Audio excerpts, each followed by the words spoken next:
We are looking at how to change a sales invoice in OpenBravo. There are two options to do this. One option is when we actually want to change something but keep the invoice.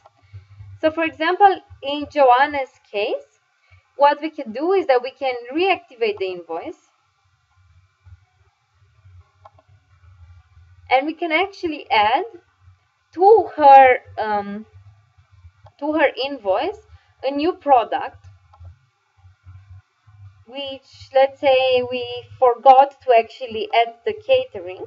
So we're gonna add the catering for 10 people at the net unit price of €6 per person.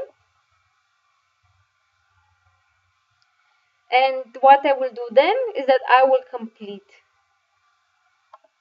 the invoice.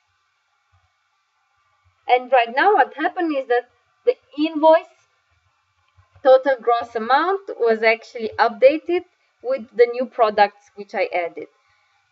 It's very important for you to know that if you do this, it should be in the case where you have not yet sent the invoice out. Another change that you can do in the case of Joanna is that she can figure out that she would actually like to pay not as Joanna, but she would like to pay as the Russian embassy. So what we do is that we go into the business partner and we put as a fiscal name Russian embassy. We're saving this and we're going back into the sales invoice, double clicking. We're refreshing the information. We're also changing it here for the meeting and catering.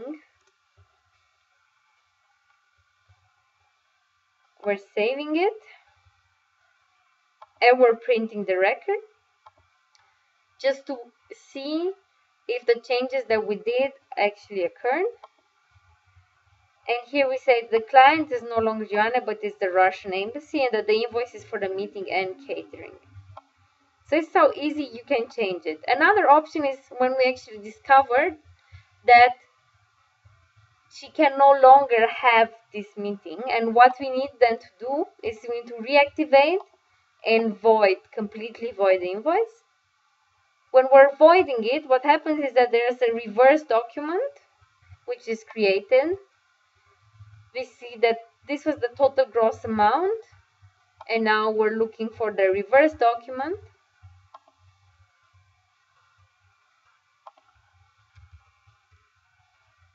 Based on the code, and we're seeing that the business partner on a COI, and she is actually completely voided, and that the total gross amount of this document actually cancels completely the amount in the initial sales invoice. So these are the options of you still being able to change sales invoices after you have created them.